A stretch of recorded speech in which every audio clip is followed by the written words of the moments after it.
Hello, welcome back to another recipe.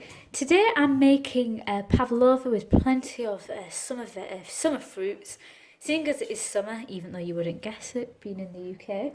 So we're going to start by measuring out some sugar. You can just use icing sugar or caster sugar. We just tend to blend ours. I find it's a really great tip while saving a bit of money. So I'm going to measure out 500 grams, seeing as I'm doubling my usual recipe and making a really big batch. And I'm going to do slightly more than 500 as well, which is also going to be used to make a raspberry coulis and to decorate the top with icing sugar. So it saves me doing things twice. So we're going to measure that out, and then this is going to be blended. So let's measure about 550 should be safe. And there we go. Not exact, but close enough. So since blending it up, it's turned into a really nice fine icing sugar. I think this is just a really great tip if you don't want to keep buying bags of icing sugar, or even if you just want to use it for a tiny dusting. I don't see the point of buying so much. Now we're going to separate some eggs to make egg white. I'm just using 8 medium eggs. You could use 4 large instead, but as I said, I'm doubling the recipe. So what I just do, crack it open on a flat surface to help prevent breaking that yolk. Make sure you don't get any of that yolk into that egg, and you can just pass it back and forth, or if you feel that's a little unsafe, I just put the yolk into my hand, because there is a bigger chance of the yolk busting like it has right now. So I'm going to use that egg white. If any of the yolk gets into this, it's not going to whip up properly into a white meringue. So I've separated the egg white from the egg yolk. They're all in here. I guess you could make a fried egg out of these, I don't know. A few of the yolks did bust, but it's okay. As long as none of the yolk goes into the egg white. If any does go in, make sure you take it out straight away, otherwise this isn't going to whip up at all. And now we're just going to whip this up. I'm going to use an electric whisker. You can use a hand whisker. It might just take a bit longer. So I've whipped these up. I whipped it until they've just formed little peaks, but they're not too stiff. If you tip a bowl, it shouldn't fall out. Yes, I was stressing doing that, I'm not going to lie. And now we're going to start adding the icing sugar, about a tablespoon at a time, till it's really soft and glossy whilst you're whipping it at the same time. I don't know if I'll need all of this actually. When I've added half, I'm going to taste it for sugar and add more if I think it needs it. Add a tablespoon of sugar at a time and whisk it for a few seconds in between. This just helps it really gloss up. So I added the icing sugar little by little. You can see how glossy it's become. Smooth peaks have formed. It's just really nice. And now we're going to add a couple of tablespoons of corn flour or cornstarch. I don't know what exactly this does, but I just know that it's supposed to be added. So we're going to add a little bit of that, and I'm also going to add a good teaspoon of vanilla essence. So I'm just using this. You could use fresh vanilla. I think a good teaspoon is just enough. I tend to just fill the cap full and add that in, and then we're going to blend it one last time to make sure it's properly incorporated, and this is ready for the oven. This is one of those recipes you can't really clean as you go along until the end. You don't want to leave the mixture too long, otherwise it'll start flattening, the air bubbles will disappear, and this is all about keeping the air in. So I've got a grease-proof baking sheet here. The oven is preheating to 140 degrees Celsius. We're going to pile this in. Try not to touch it too much if you can help it. This will just help to get rid of those air bubbles.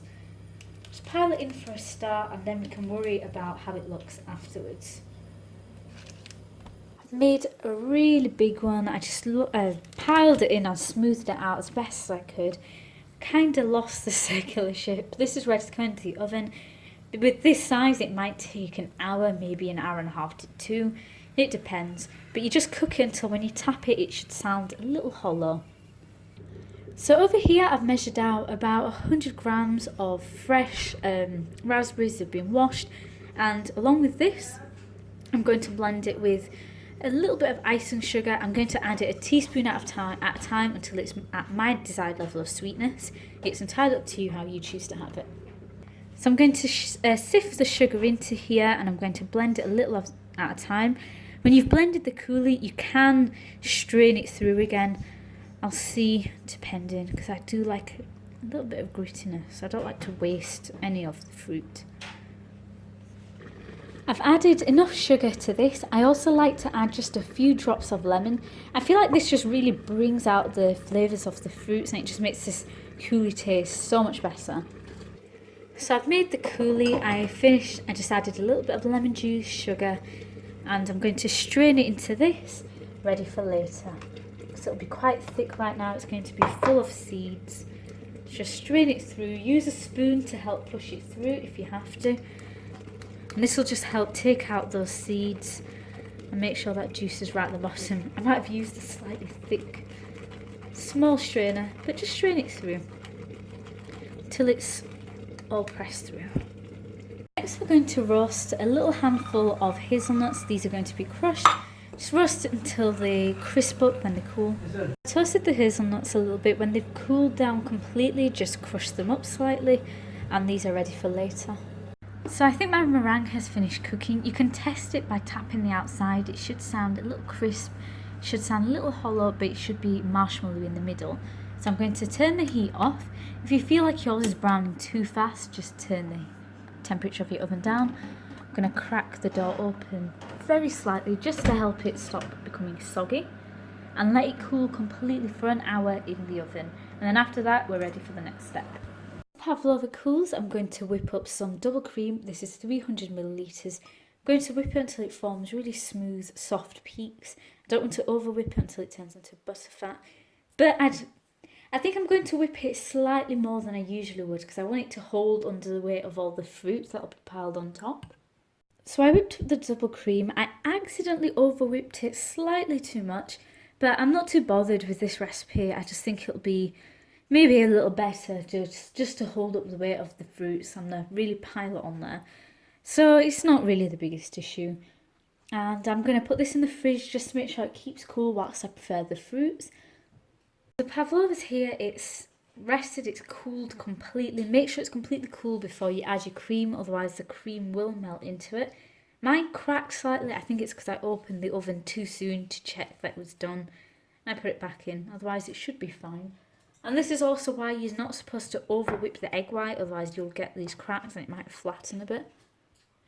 Doesn't matter if there's a little imperfection here. This is where I test it, check it was done. And now we're going to spoon on the cream.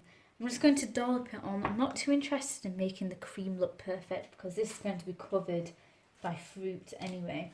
So just try to layer it on, as evenly as you can get it, but it doesn't have to be perfect. And now for me comes the really fun part. You get to layer on all the fruit.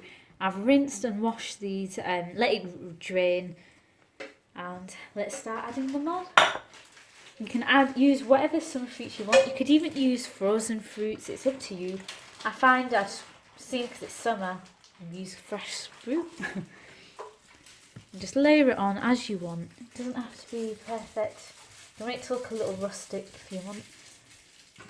Throw it on. So I've laid on the fruits, and now I'm going to go on with the crushed toasted hazelnuts.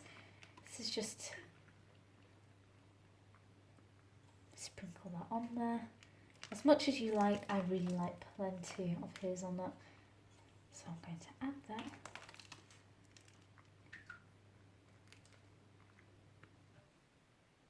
Next we're just going to add some final touches. I'm going to go with a little bit of icing sugar. You don't want too much, otherwise it feels like you're covering everything up. Just a little around the edge. Some of it will dissolve into it, so you can go a tad heavier, but don't go too heavy. I think this looks quite nice. And then I'm going to add the coulis, which I put away here. Sorry about all the mess in the kitchen. They're still finishing it up. It looks lovely. My dad's been working hard on it, but we're just doing the finishing touches. I'm going to drizzle some coulis on here. I should maybe use a spoon. I'll just use a knife. I'm just going to splash the coulis on here. Doesn't have to be perfect. You could use a piping bag, you can use a spoon, you can use a jug and drizzle it on. I just don't have any on hand right now. Just drizzle this on. I'm also going to finish with a few garnishes of mint leaves. I know people say you can't garnish with something you haven't used in your recipe, but I think if you're the one who's made it, you can damn well do what you want with it. So just throw that on there, just for a pop of colour. And there we have it, a lovely summer berry pavlova. Relatively easy, maybe a bit fiddly, but I think it's really worth the effort. And if you enjoyed the video, please do leave a like, subscribe, click that notification bell, and have a good day. Thank you for watching.